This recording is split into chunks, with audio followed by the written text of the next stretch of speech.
각 사람은 위에 있는 권세들에게 복종하라. 권세는 하나님으로부터 나지 않음이 없나니 모든 권세는 다 하나님께서 정하신 바라. 그러므로 권세를 거스르는 자는 하나님의 명을 거스르니 거스르는 자들은 심판을 자취하리라. 다스리는 자들은 선한 일에 대하여 두려움이 되지 않고 악한 일에 대하여 되나니 네가 권세를 두려워하지 아니하려느냐. 선을 행하라. 그리하면 그에게 칭찬을 받으리라. 그는 하나님의 사역자가 되어 네게 선을 베푸는 자니라. 그러나 네가 악을 행하거든 두려워하라. 그가 공연히 칼을 가지지 아니하였으니 곧 하나님의 사역자가 되어 악을 행하는 자에게 진노하심을 따라 보응하는 자니라. 그러므로 복종하지 아니할 수 없으니 진노 때문에 할 것이 아니라 양심을 따라 할 것이라. 너희가 조세를 바치는 것도 이로 말미암음이라. 그들이 하나님의 일꾼이 되어 바로 이 일에 항상 힘쓰느니라. 모든 자에게 줄 것을 주되 조세를 받을 자에게 조세를 바치고 관세를 받을 자에게 관세를 바치고 두려워할 자를 두려워하며 존경할 자를 존경하라. 아멘.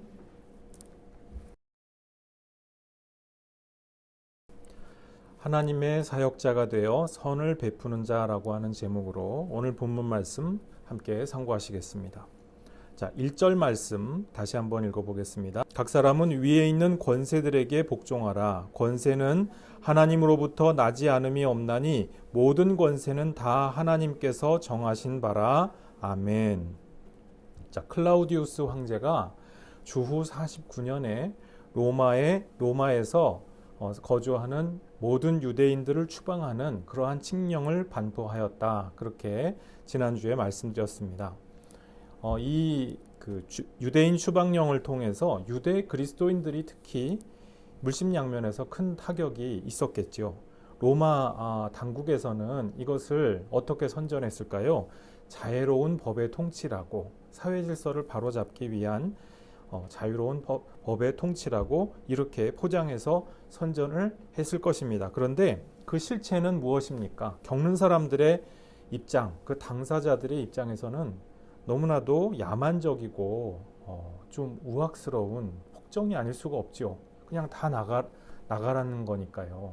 전후 맥락 앞뒤 그 전후 사정이 없이 그냥 다 나가라는 거니까 얼마나 이것이 뼈아픈 일이 되겠습니까? 또 이 일을 겪는 유대 그리스도인 당사자만이 아니고 그것을 옆에서 이웃으로서, 믿음의 이웃으로서 지켜보고 있는 그 이방 그리스도인들은 또 어땠겠습니까? 야, 로마 제국이 이렇게 무섭구나 하는 것을 새삼 느끼지 않았겠습니까? 근데 이제 이 클라우디우스 황제가 독살당하고 나서 우여곡절 끝에 그의 아들 네로가 로마 황제로 즉위했지요. 근데 폭군으로 네로가 세상에 알려졌는데 이제 처음에 즉위했을 때 당시에는 이 네로가 그렇게까지 폭군은 아니었다고 하는 것이죠. 상당히 선정을 베풀 마음이 이때는 아직 좀 있었던 것인데요. 덕분에 유대 그리스도인들이 이 로마에서 추방당했던 사람들이 다시 이 로마로 귀국할 수 있게 되었습니다. 그러니까 오늘 13장 1절 이하에 나오는 이 말씀은요, 이와 같은 역사적 배경에서 나오는 말씀입니다. 우선 복종하라는 것이에요. 위에 있는 권세들에게 복종하라. 복종하지 말자는 사람들이 있으니까 복종하는 것이 맞다. 그렇게 권면하지 않았겠습니까? 유대인들 중에서요, 열심당 운동이라고 하는 그러한 그 세력들이 굉장히 힘을 많이 얻고 있었습니다. 열심당 운동이 무엇입니까? 로마 제국에 무력으로 도전해보자. 우리 세상을 다 갈아엎자. 로마 제국을 우리가 무찌르자, 이런 거 얘기하는 사람들이었거든요. 막 선동하면서 우리 뒤에는 하나님이 계셔, 그러니까 할 수 있을 거야, 이런 거 선동하는 사람들이었거든요. 그래서 결국 이제 유대 본토는 이렇게 해서 유대 민족이 완전히 망하게 되지요. 너무나도 당연한 것 아니겠습니까? 그 작은, 강원도보다도 작은 그 유대 땅에서 군사 무장 봉기를 해봐야 그 힘이 얼마나 대단했겠어요. 지중해 전체 지역을 다 석권한 로마 제국이 그 무지막지한 무력을 가지고 들이미는데 어떻게 이길 수가 있겠습니까? 근데 사도 바울은 이 세상의 흐름, 대세를 이해하고 바라볼 줄 아는 사람이었죠. 무장 폭동 노선에 대해서 동의하지 않았던 것이에요. 그래서 복종해라는 거예요. 무장 선동하면은 그것이 정의의 길인 것이 아니고 지금 이 상황에서 세상의 질서를 바로 세우는 그러한 국가 권력에 대해서 복종하는 것이 맞다는 것입니다. 로마 성도들이 이제 추방당했다가 막 들어왔잖아요. 로마로 이제 막 들어와서 자리를 막 자리 잡기 시작을 한 그 사람들인데 거기다 대고 무장 봉기를 우리 해야 된다. 이것이야말로 하나님의 뜻이고 정의의 길이다. 만에 하나 여기에 사람들이 선동을 당해서 거기에 끌려왔다고 생각을 해보십시오. 무장 봉기를 막 하고요. 그럼 이제 로마 안에서 막 진압을 하겠죠. 그러면은 그 얼마나 이제 막 자리 잡기 시작한 사람들인데 그게 할 말입니까? 그게 아니라는 것이죠. 다시 잘 자리 잡으십시오. 제국한테 복종하십시오. 우선 먼저 어떻게든 살아남으십시오. 이 말씀이라는 것이죠. 자, 근데 이 말씀은요, 사실 오늘날까지도 굉장히 많은 문제를 일으키는 어려운 주제입니다. 온갖 독재 정권에 부역하면서 이것을 사도 바울이 이렇게 말씀했으니까 우리도 이렇게 하는 것이 맞다 이렇게 합리화하는 사람들이 계속 나타났기 때문입니다. 근데 사도 바울의 말씀은 정말은 어떤 뜻이었을까요? 그렇게 부역하고 굴종하라는 말씀이었을까요? 아니라는 것이에요. 잘 살펴보면은 복종하라고 했지 부역하라고 한 것은 아니었거든요. 자, 1절 하반절 말씀해 보니까 권세는 하나님께로부터 나지 않음이 없다. 모든 권세는 다 하나님이 정하셨다. 이렇게 말씀합니다. 자, 이러한 생각을 만일 로마 제국 당국자들이 보면은 이걸 어떻게 평가했을까요? 야, 너희들 우리가 가지고 있는 권력이 너희가 믿는 하나님으로부터 난다고 해서 참 잘했다 그랬을까요? 아니라는 것이에요. 이것을 알면은 국가 전복죄로서 처벌할 수 있었을 만한 그러한 위험한 생각이었다는 것입니다. 그 당시에 로마 제국 황제는요, 이 공식적으로 주피터 신이나 아폴로 신의 현신으로 이렇게 추앙되었다고 합니다. 그러니까 국가 제례를 지내는데 황제 납시오 하면은 그 제우스 신의 아들이요, 아폴로 신의 아들이요, 막 이렇게 하면서 나타났다는 거죠.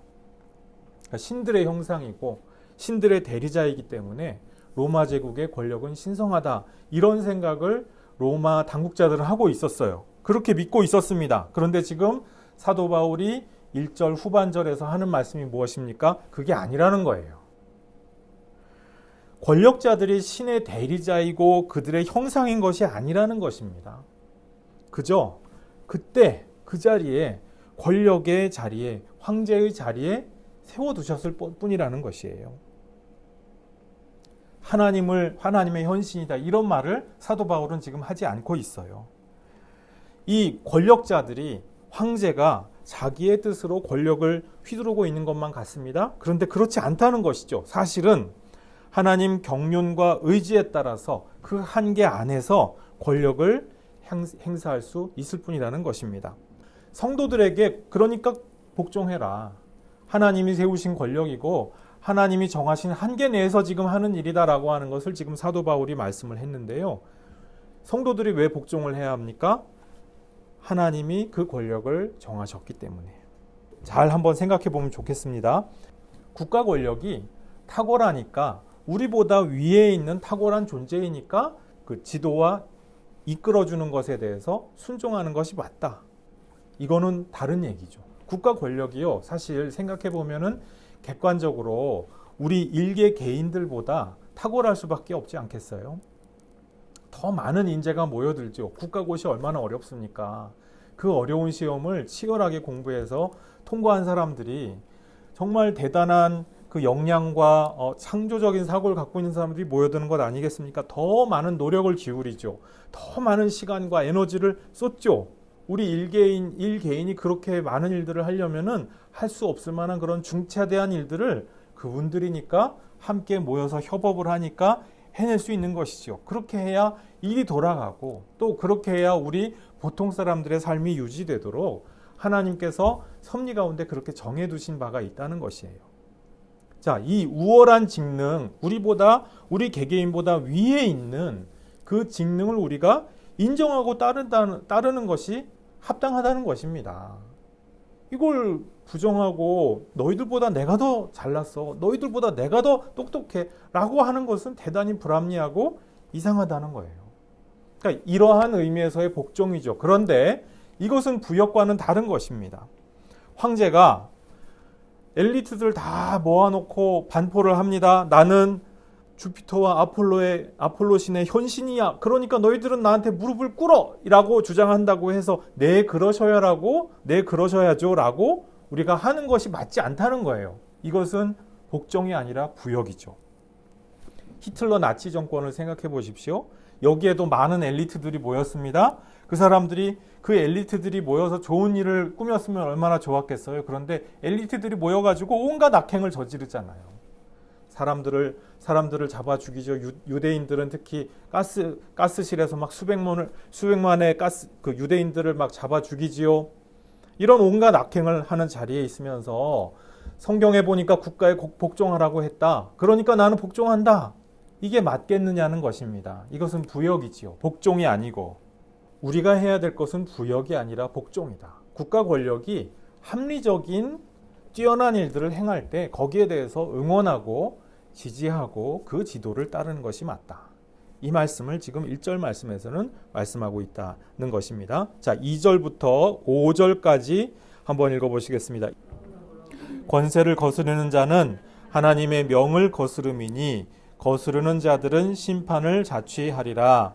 다스리는 자들은 선한 일에 대하여 되지 않고 악한 일에 대하여 되나니 네가 권세를 두려워하지 아니하려느냐. 선을 행하라. 그리하면 그에게 칭찬을 받으리라. 그는 하나님의 사역자가 되어 네게 선을 베푸는 자니라. 그러나 네가 악을 행하거든 두려워하라. 그가 공연히 칼을 가지지 아니하였으니 곧 하나님의 사역자가 되어 악을 행하는 자에게 진노하심을 따라 보응하는 자니라. 그러므로 복종하지 아니할 수 없으니 진노 때문에 할 것이 아니라 양심을 따라 할 것이라. 아멘. 선하고 의로운 일을 국가가 장려하지 않고 또 국가가 그것을 추구하지 않으면 어떤 일이 벌어질까요? 그 국가는, 그 사회는 무너지게 되어 있습니다. 그래서 성경에 보면 나라는 하나님의 의에 기초에서 선다, 이런 표현이 자주 나오게 되는 것이거든요. 만일에 한 사회가 불공평과 불의를 방치한다면 그 사회는요, 붕괴할 수밖에 없고 파멸할 수밖에 없습니다. 이런 위기에 놓이게 된다고 하는 것이죠. 그러니까 오늘날도 지금 이러한 위기의 와중에 있습니다. 노벨 경제학상을 수상하신 그 미국의 경제학자 조셉 스티글리츠라고 하는 분이 쓴 책이 있죠. 불평등의 대가. 그 불평등이 미국 사회에서 점점 커지고 있는데 이 불평등의 대가가 무엇이냐? 이러다간 다 망한다. 그거 얘기하고 싶으셔서 그 책을 쓰신 적이 있습니다.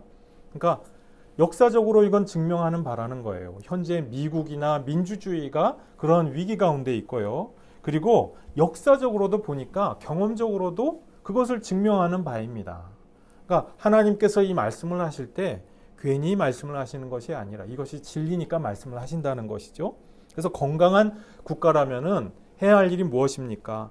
악한 일은 처벌하고 선한 일은 칭찬하고 장려하고 그렇게 할 책무가 있는 것이죠. 그래서 로마 제국에도 보면은요, 선행을 한 사람들에 대해서 황제가 그 식민지 각 속주에 편지를 보내서 이 치하하는 그러한 칭찬하는 관행이 있었다고 합니다. 이 칭찬하는 편지를 일컬어서 라우다치오라고 했는데요. 선한 일은 장려하고 악한 일은 처벌하고 이것이 정상적인 국가가 행해야 될 방향성이라는 것이죠. 물론 국가가 하는 일도 완벽하지 않습니다. 때로는 상황이 좀 꼬이고 힘들어서 이렇게 하려고 했는데 잘 안 될 때도 있고요. 좀 부족할 수도 있습니다. 하지만 이렇게 나가는 것이 맞다는 것이죠. 근데 대놓고 악행을 하는 경우가 있습니다. 우리는 그런 것을 알고 있죠. 국가가 대놓고 악행을 하면서 자기들은 선한 일을 한다고 거짓말하고 이제 이런 경우, 근데 본문에서는 아직 그것을 고려하고 있지 않아요. 사도 바울은 거기에 대해서 잘 모르고 있어요. 국가의 악행에 부역하면서 오늘 본문 말씀을 끌어다가 이것을 정당화할 수가 없다는 말씀이에요. 왜? 사도 바울과 로마의 그리스도인들은 그러한 상황을 아직 만난 것이 아니었기 때문에. 국가가 대놓고 악행을 하는데 나는 무조건 복종을 해야 한다? 그런 것이 아니라는 것입니다. 구약 성경의 수많은 말씀들이 그렇지 않다는 것을 보여주지요. 엘리야가 아합 왕과 그의 왕비 이세벨과 대결하지 않습니까? 일개 예언자가 어떻게 감히 임금과 왕비에게 대적을 합니까? 국가 권력의 상징에게 어떻게 그렇게 감히 대적을 합니까? 또 살인과 간음죄를 저질렀던 다윗 왕은 어떻습니까? 다윗 왕이 그렇게 그 살인과 간음죄를 저지르고 나니까 나단 선지자가 다윗 왕한테 용감하게 나서가지고 책망하잖아요. 국가 권력의 상징인데 거기에 대해서 용감하게 책망하지 않습니까? 그 행동은 어떻습니까? 어떻게 우리가 이 모든 것들을 이해해야 합니까? 국가 권력에 대해서 순종하라 했다 해서 이것은 부역이 아니라는 것이죠. 악한 권세에 대한 부역과 하나님의 거룩한 권세에 대한 복종, 이것은 절대로 혼동되어서는 안 된다. 이것이 혼동될 때 교회에는 흑역사가 발생하죠. 우리 한국 교회에도 그런 흑역사가 있고요. 독일 교회에도 흑역사가 있죠. 세계 교회에 이 부역과 순종을 혼동했을 때 어마어마한 흑역사들이 막 발생합니다. 그러니까 우리는 의와 선을 향한 방향성, 국가가 그것을 위하여서 추구하고 그리고 그것을 열심히 노력할 수 있도록 후원하고 기도로서 지지해 주어야 마땅하겠죠. 자, 6절, 7절 말씀 읽어보겠습니다. 시작. 너희가 조세를 바치는 일도 이로 말미암음이라. 그들이 하나님의 일꾼이 되어 바로 이 일에 항상 힘쓰느니라. 모든 자에게 줄 것을 주되 조세를 받을 자에게 조세를 바치고 관세를 받을 자에게 관세를 바치고 두려워할 자를 두려워하며 존경할 자를 존경하라. 아멘. 자, 이 로마서는요, 로마 교회 공동체에 주후 59년경 전달되었던 것으로 그렇게들 보고 있습니다. 근데 이제 그 한 해 전 주후 58년경에 로마에 또 한 번의 큰 소동이 일어났습니다. 그게 뭐냐면은 이제 로마에서 세금을 납부하는 문제 때문에 세금 징수원들이 시위를 벌인 거예요. 네로한테 항의 시위를 막 한 겁니다. 어떤 내용이었을까요? 자기 이익을 보장해 달라는 내용 아니었겠습니까? 이때 로마 황제 이 네로가 상당히 신박하고도 과격한 고민을 했다고 합니다. 사람들이 세금 부담이 그렇게 어렵고 무겁다는데 이참에 그냥 간접세를 싹 다 없애버릴까? 간접세를 누가 걷죠? 이 세금 징수원들, 우리 복음서에서 세리라고 하는 그 사람들이 걷는 거지 않습니까? 근데 이걸로 그냥 싹 다 없애버릴까? 이걸 한 거예요. 자기한테 항의 시위한다고. 참 무서운 사람이죠. 그러니까 이 얘기를 들은 로마의 고위 관료들이 펄쩍 뛰면서 이 황제한테 만류한 거예요. 폐하, 그렇게 하면은 언젠가는 직접세도 없애달라 할 거고, 그러면 우리 제국은 망합니다. 그러니까 절대로 간접세를 없애겠다는 말씀을 하시면 안 됩니다. 그러니까 이제 이 천하의 네로 황제라고 해도 그건 안 되겠구나 싶었던 거예요. 그래서 어떤 결정을 내렸냐 하면요. 지금까지는 간접세 항목을 밀실에서 비밀스럽게 정했는데 그래 너희들이 그렇게 항의하고 그렇게 불편하다고들 하니까 이제부터 공개적으로 할게 이렇게 공표합니다. 그리고 이제 시민의 불만들이 많았던 사항이 뭐냐면은 부정기적으로 간접세를 항목을 자꾸 만들어내는 것이었거든요. 근데 이거는 또 사실 개혁을 하고 싶었다면은 이거를 개혁을 했어야 맞을 텐데 이건 또 그대로 두었대요. 어쨌든 당시에 세금 부담이 얼마나 굉장했는지 또 여기에 얼마나 굉장한 이권이 걸려 있었는지 이게 알 법한 일이죠. 우리 이 세금 징수원들, 소위 세리는 경매해가지고 그 권리를 사는 거예요. 그러니까 결코 작은 값에 사게 되지 않겠죠. 그 많은 값으로 산 그 권리를 가지고, 세금 징수 권리를 가지고 그냥 한몫 크게 잡으려고 하는 생각들이 다들 있었기 때문에 문제가 굉장히 커졌던 것입니다. 당시 세금 부담이 얼마나 굉장했던지 이 세금 징수를 피해서 도망 다니는 일반 백성들이 있었다. 이런 그 기록들이 증거로 나올 정도입니다. 요즘은 이 디지털 시대 아닙니까? 그래서 요즘은 그런 일이 많이 없어야 될 것 같은데도 간혹 가다가 세금이 이중으로 징수될 때가 있죠. 이중으로 세금이 징수되면은 기분이 좋진 않을 거 아닙니까? 그죠? 로마 시대에 세금의 이중 징수 문제가 얼마나 심각했겠냐고요. 모르는 척하고 또 한 번 징수하고 이런 일이 얼마나 많이 발생했겠냐는 겁니다. 49년에 클라우디우스 칙령, 이 유대인 추방령, 이때도 이제 그런 문제가 또 발생을 한 겁니다. 로마에서 추방된 사람들한테 어떤 일이 벌어졌냐면요. 주후 53년, 54년에 총 인구 조사를 합니다. 근데 이때 어떻게 됐냐면은 지금 로마에는 이 추방된 사람이 없잖아요. 그런데 옛날에 있었던 그 사람들까지 다 그냥 거기 넣어버린 거예요. 와 보니까 세금이 2번 징수된 거죠. 바깥에서도 한 번 냈는데 또 내야 되는 일이 발생을 합니다. 불합리하죠. 그런데 사도 바울은 이러한 상황인데도 6절 이하에서 말씀합니다. 이런 일로 말미암아 심각한 피해를 많이 보았다는 것을 안다. 그럴지라도 이런 일 때문에 또 소요사태에 연루되고 그럴 필요는 없지 않느냐. 큰 흐름에서 세금 징수원들도 하나님께 받은 국가 권력을 집행하는 하나님의 종이다. 두려워할 부분에 대해서는 두려워하고 존경할 부분에 대해서는 존경해 주는 것이 맞지 않겠느냐. 우리 너무 그 사람들을 미워하지 말자. 우리로서는 할 바를 다 해주자. 이렇게 권면했다는 것이죠. 우리가 왜 그렇게 하느냐? 이것은 하나님의 법이다라는 거예요. 나라에 세금을 바치는 것이 하나님이 정하신 법이고 이것이 합리적이고 맞다라고 하는 것을 양심도 알고 있다는 것입니다. 5절 말씀 다시 한번 읽어보겠습니다. 5절입니다. 시작. 그러므로 복종하지 아니할 수 없으니 진노 때문에 할 것이 아니라 양심을 따라 할 것이라. 아멘. 자, 국가 권력이 시민들 가운데 하는 일, 그 원칙상, 대원칙상 큰 흐름에 있어서는요, 선과 정의를 지향해야 하는 것입니다. 시대와 장소마다 저마다 부족할 수 있어요. 모자랄 수 있습니다.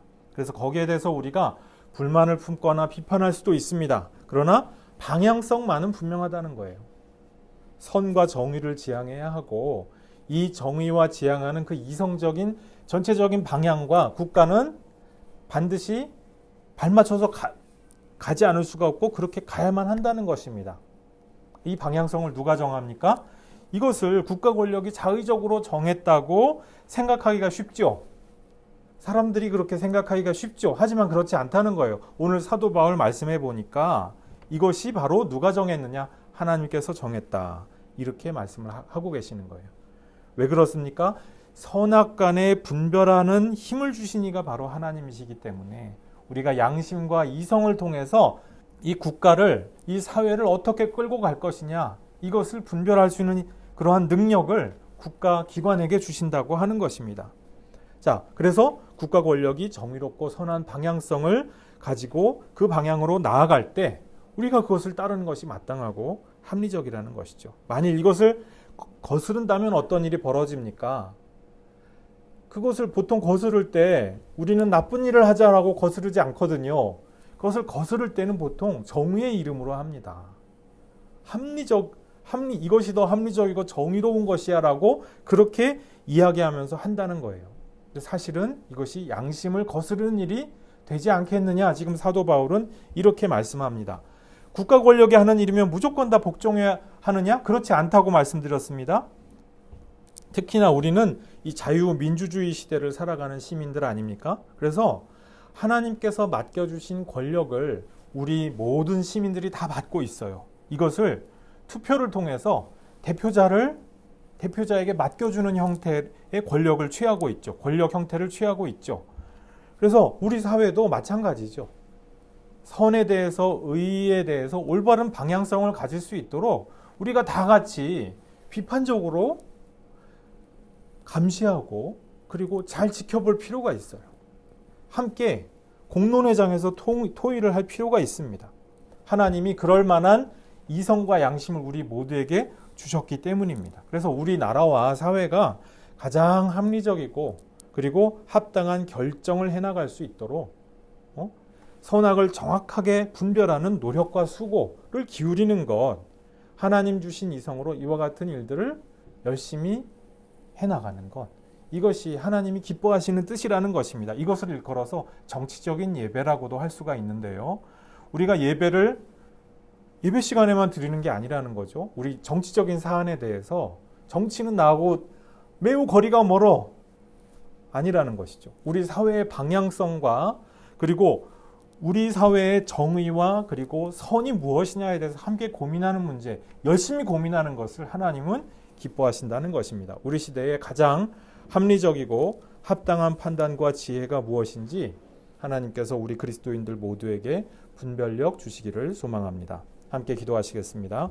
아버지 하나님 감사합니다. 하나님께서 우리 나라를 주셨음을 감사합니다. 우리 나라가 하나님이 기뻐하시는 의와 선을 향하여서 올바른 방향성을 가지고 있기를 소망합니다. 올바른 방향성을 선택할 수 있기를 소망합니다. 아버지 하나님, 이 일을 위하여서 우리가 함께 기도합니다. 또한 이러한 올바른 방향성을 가진 국가 권력에 대하여서 우리가 기쁜 마음으로 순종하기를 원합니다. 주님, 여러 가지 악행들을 멀리하는 국가 권력 되게 하시고 선행에 대하여서는 참으로 장려하고 그리고 기뻐할 줄 아는 그러한 국가 권력 또한 우리 사회 될 수 있도록 도와주옵소서. 여러 가지 불의와 불평등과 그리고 잘못된 관행들 다 하나님께서 주신 양심으로 또한 이성으로 잘 극복해내는 그러한 사회 될 수 있도록 우리가 다 함께 기도로서 후원할 수 있도록 우리 믿음을 도와주옵소서. 감사드리옵고 예수님 이름으로 기도드리옵나이다. 아멘.